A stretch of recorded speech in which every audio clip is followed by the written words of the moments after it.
Welcome to the UYC show, where our mission is building next-gen leaders. We're glad to have you back on the show. How you doing, Brent? Doing good. It's our second podcast week, and I've got a different mask from a different friend. This is from Joe Craftworks. I'm not going to wear it for the whole show, but if you need more masks, talk to him, Invisible God. You can go check him out or whatever. This is Star Wars again, so thank you to all my people. Nice. Well, we're starting today a segment called What Do You Have? It's based out of 2 Kings 4, where the widow had the oil. She gave it to Elisha. So, Brent, what do you have for us today? I've got some for you, but I was doing some thinking about that, and I went back and I read the passage a couple times, and some of it was just kind of interesting to me. The one thing that kind of stood out, it doesn't say this in the story, but I'm assuming if the prophet was not alive, he was dead, she comes to the chief of the prophets and says, "Give me something." Prophet was probably killed, probably in the line of duty somewhere. He's got a young son. Son's not grown yet. So it seems like an untimely death. It doesn't explain exactly what happened. I was just thinking about Jesus talking in the Old Testament about that the prophets were killed and the nation of Israel stood by, watched what made it happen. So I just tried to think about her faith a little bit and what it would be like to have to kind of recover from that. And so when she asked him for something and he asked for something. She's like, "I don't have anything in my house, just a little bit of oil." And thinking that she was going to like kind of maybe get off with it. Like, so that's all I got. So now you got to still give me something. And he's like, "Well, go get some jars." And her perspective maybe on sending her sons out to go get jars, didn't get enough jars. Who knows all that whole process. But all I know is that as she's filling up the last jar and she asks her son for another one. And he's like, "That's all we got. We don't have enough." Thinking about how that even applies to me, like when God comes to me in circumstances that I'm not happy with, things that we can't control, kind of like where we are right now. Kind of how do we treat God when we don't know what the end is going to look like? And I got to believe if they had known that the jars were going to generate money, they could have been millionaires instantly. They could have been set for life, but their faith maybe didn't get them to that point. They had enough to pay for their bills and to get on to what was next, but probably just enough to get them by for a little bit. And she probably thought about the rest of her life. What if I had found one jar, a bathtub, a dump truck, something bigger to hold? Would God have filled up all of this and gave me more than I actually needed? So anyway, I was just thinking about that, kind of where we are with our faith journey. Today, what I have, I was looking at my wall of stuff, and I found one thing that really didn't fit with everything else. This is all my memorabilia, but I found one thing. It wasn't even open, from Home Depot. Bungee cords. I'm not on a sales pitch, so you don't have to go buy these. But I was just thinking, here's something that I have that, what do I do with these? And I was thinking about all the crazy things that I've done with bungee cords, things that I've tied up, things that I've tied down, things that I've carried, seen car trunks going up and down, bouncing up and down, and bungee cords holding them together because they're not working. I've seen car doors done that way. In college, had some fraternity things where we either dangled things out of a dorm window to try to get things up to our dorm against school rules. That really didn't happen, but just a whole lot of things we can do with bungee cords. They stretch, they're elastic. We jump off bridges with them, and just trying to think about how we are, what God has given us. Like, how are we being flexible? How are we being stretched during this time? How are we functioning when we're kind of locked down? There's things that we can't do right now. And so just want to really challenge us all to think about what God has given us. And this is something that was laying around that I have, and it serves a purpose, a whole lot of different things. And God has given you something. He's given you something on the inside that maybe you haven't dusted off in a while and used. And so we just want to challenge you on the podcast that you're really taking inventory of what you have and letting God kind of utilize it. So anyway, that's what I got. What do you got, Chris? Well, today what I have is a book, and books are simple, paper from a tree, and the Bible says that God uses the foolishness of the world to confound the wise. And this book here is actually written by our founder and president, Dr. Nate Landis. We would encourage you to go get it. It's the why behind what we do, and why we go on campus when there is campus, at least. Right. But we're still serving kids now, even though there's no campus. But I got a simple book, and I would encourage you go read the Bible and find out what God has for you.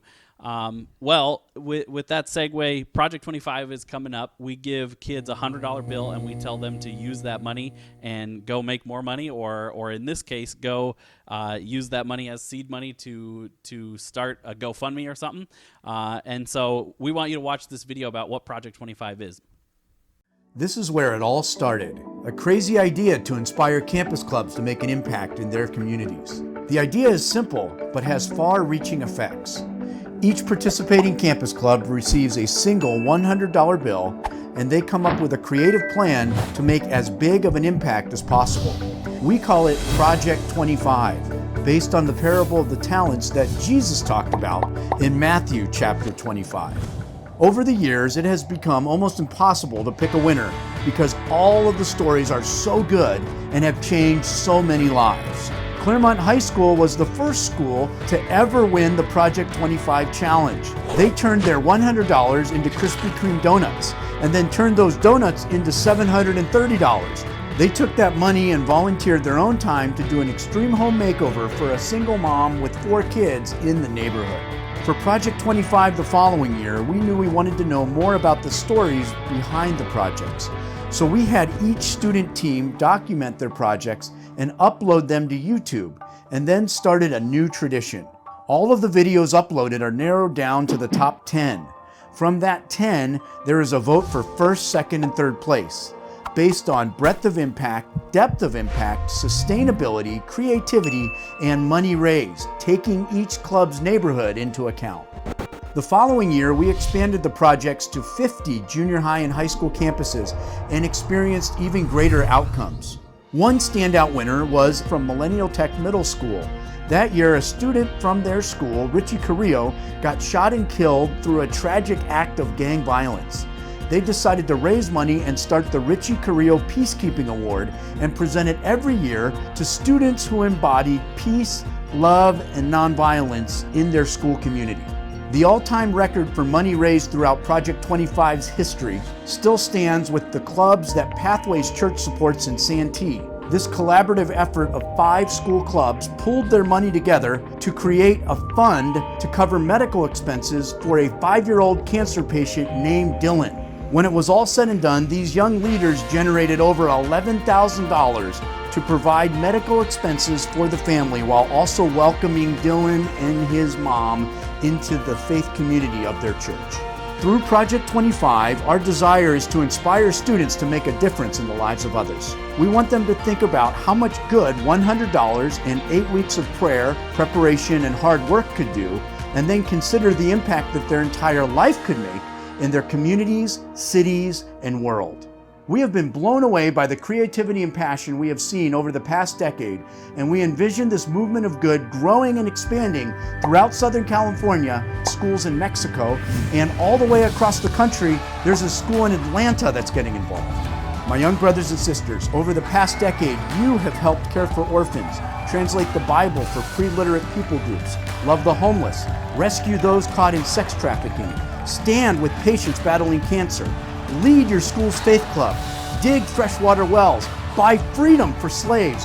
I can only imagine what the next 10 years will hold. Keep praying for God's kingdom to come and His will to be done on earth just as it is in heaven. Then keep going out and letting God use you to become some of the answers to those same prayers.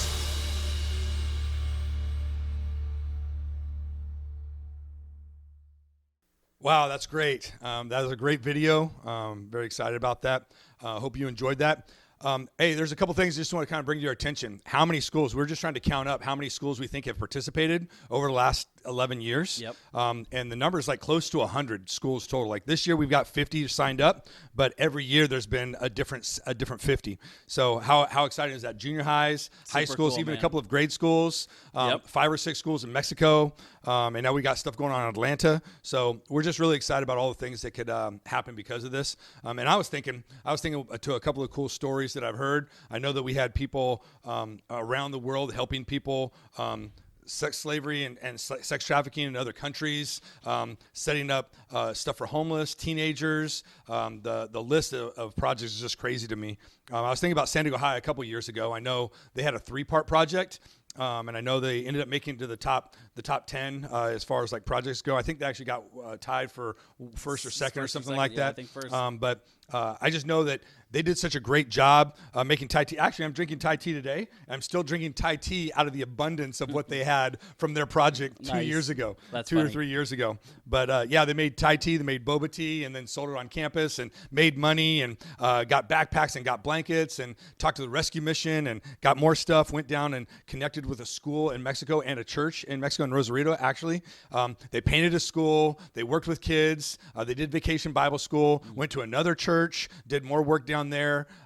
Just the enormity of making that happen. High schoolers crossing the border, going down and doing things 2 or 3 times, keeping a relationship ongoing. Yeah. So anyway, it was just really kind of a cool thing just to see how much work went on behind the scenes. And so just think about that. Every one of our schools and leader teams have been putting together these projects for the last 11 years. It'd be interesting for us to put the total stats, not just yearly stats, but here's what God has done over the last 11 years. That'd be cool. How many hours served, how many places, how much money was raised, how many kids got a chance to minister the gospel to people. So anyway, there's just been a lot of good stuff going on with Project 25. So hope you keep in touch with us. I think we got about 6 weeks till we're going to celebrate the celebration of 2020, like all the things that were done this year. A little bit different since we're not on campus, trying to help kids get motivated, find new and creative ways to get stuff done. And so we're hearing some really, really great stuff. I think in a couple of weeks, we're going to have some people on here to talk about their projects, right? Yeah, we'll have some interviews. Cool. So anyway, so if you are one of our schools and you want to be interviewed, welcome to have you. If you've got comments or ideas for people and students to actually do something during this time of kind of lockdown, we're just looking for new creative ways for this generation to figure out ways to be mobilized so they can communicate the gospel and do good and not harm to our nation right now in the time. Not just our nation, but other nations as well. So Project 25, it's looking really, really great. Yep. That $100, it's kind of it goes back to the Bible lesson you had. Like, what do you have with you? Yep. You know, the kids have $100. So what would you do with the $100? And if you knew that $100 could make more money, what would you do with that? So that's kind of a cool way to think about it. Yep. And I got to believe most of us listen to this, we have $100. So if these kids can go off and make that happen, what can you do? And what does God want you to do with what you have? So that's kind of a cool way to think about Project 25. Amen. That's good. Sweet. I know if I had $100, I'd probably buy some Mountain Dew or some ear pods or whatever. But what would you guys do as the audience? If you had $100, what would you do? Go buy some McDonald's? I don't know. Would you use it to invest in God's kingdom? What if I gave you $1 million? What would you do with that? Would you spend it all right away? Would you buy a cherry red Ferrari? What would you do? So what if you had $1 million? What would you do? Well, you want to kick this episode out? Sure. I think I thought about it just for a second when you were asking them, what would I do? I think the first thing I would do is try to figure out a way to maximize that money. What could I do for that money? Like, it'd be a little bit of Mountain Dew. I'd very much enjoy that as well. But I'd probably try to find somebody that could actually take $100 and do something with it. Try to get somebody to match it. I think I got enough people around me that if I was going to do something, I want my money to matter and actually multiply. And so I'd probably get 10 people together to all match that $100, so we'd actually have $1,000, and then we could actually try to help somebody. We moved somebody into a house earlier this week, and they needed $1,000 to get into a place. So I'd try to make that money work with me for a little bit. $1 million, I was thinking about that as well. I don't know. The first thing that came to my mind was kind of like almost making a game show where the best idea, almost like Shark Tank, the best idea was going to get $100, but $1 million. But my ideas would be based off of, in this time, since we're locked down, everybody's stuck in their house, give me the best idea of what you could do with $1 million to help bless the world, proclaim God's name. So almost like Project 25, but just at a little bit of a different level. Like, it'd be great if we had bigger scholarships to award schools. Like, what could we do if a school got a $10,000 grant for next year for their school to do something productive? So anyway, I think it's what I do with $1 million. So that's kind of cool. So anyway, I hope that you kind of enjoyed this episode, kind of focusing on Project 25, but really challenging us to think about, what are we doing with our lives? What has God given given us and how we're using those talents. We want to encourage you, just as we close out here, for you to like and subscribe to our channel. We're trying to build our base. I think we had 95 views last time. It'd be great for us to crush that and get up to 200 this week. But like, subscribe so that we can let you know when we're putting out new content. We want to stay in contact with you that way. You can also visit our website, UYC.org, if you want to find out more information about Project 25, schools that we work with, our staff, any of that stuff. Nate's book is also on there if you want to be able to order the book. And if you got questions or comments for us, please feel free to email us at podcast@UYC. So thanks a lot for coming from Brent and... Amen, Chris. All right, so maybe we'll see you next week. So God bless you.